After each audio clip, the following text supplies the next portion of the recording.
Donc je vous présente ma 125 Daily Redwin FI. Oui, comme vous pouvez le voir, c'est à injection. Donc aujourd'hui, nous allons régler les soupapes.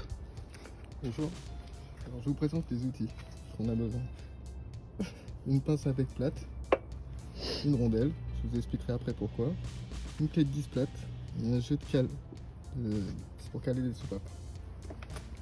Alors déjà, on va démonter la culasse, on enlève les vis de 10 que j'ai démonté avant, bien sûr. On retire la culasse. Hop, on la dépose, on met les vis pour pas les perdre. Hop. Ensuite voilà.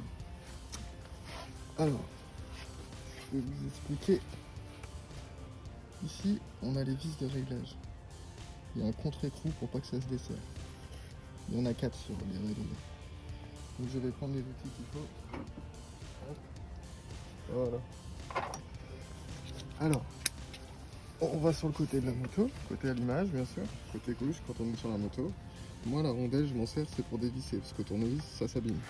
Ça va beaucoup plus vite. Hop. Et en haut, on en a un autre que j'ai déjà enlevé, mais bon, il est là.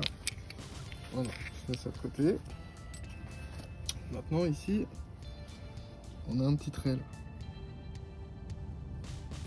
Et je sais pas si vous voyez bien, sur le volant moteur de l'allumage, on a un trait et un T. Il faut que les deux ils soient vraiment alignés, l'un en face de l'autre. Ce qui n'est pas vraiment le cas là. Oui, ce qui n'est pas vraiment le cas. Mais si vous n'êtes pas en face, vous venez sur le côté là, avec une clé de 14, et vous faites tourner le vilebrequin dans le sens opposé de l'aiguille d'une montre. Voilà, donc moi je suis déjà en place. Après ici, il faut que le trait vraiment il soit bien aligné.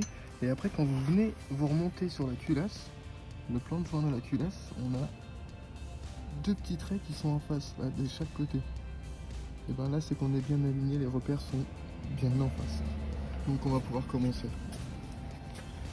Alors, sur les Redwin, c'est des cales de. Enfin, faut le caler à 0,12.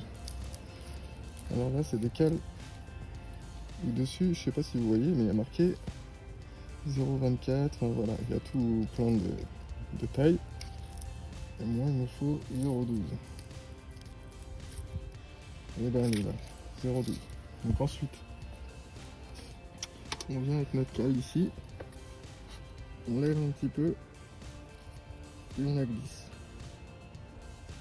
Faut que ça accroche, mais légèrement. Vraiment légèrement. Donc celles-là, elles sont bien réglées les deux. On va regarder l'autre, mais je sais déjà qu'ils sont bien réglés. On passe là.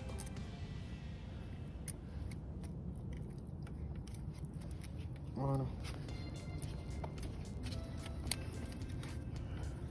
Je sais pas si vous voyez bien. Celle-là, elle accroche trop, elle est mal réglée. Donc on va faire celle-ci pour l'instant. Alors, on prend le bec plat. D'abord le 10. C'est pas du 10 en fait. Je croyais que c'était du 10, mais c'est bien du 8. C'est pas du 16? Non, non, c'est du 8. Normalement, si je ne me trompe pas. Ben non, c'est pas du 8 non plus. Donc c'est peut-être du 9.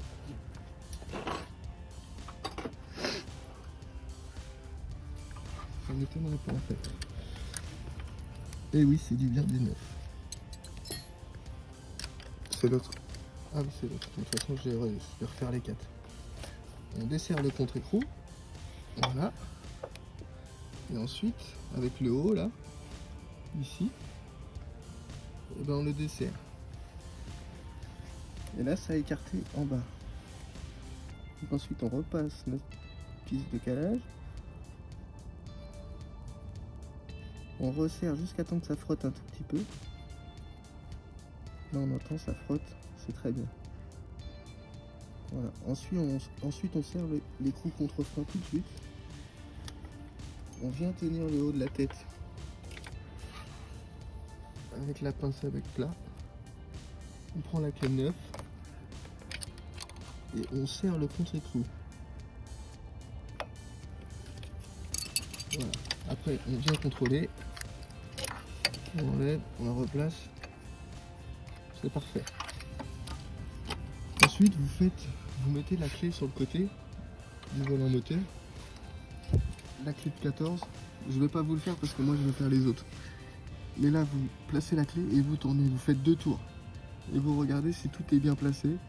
Vous alignez tout et vous repassez la tige de calage entre la soupape et le haut de la soupape. Vous passez la tige de calage et vous regardez si ça n'a pas bougé, s'il y a toujours 12. Voilà, j'espère que cette vidéo vous aura aidé. Merci, au revoir.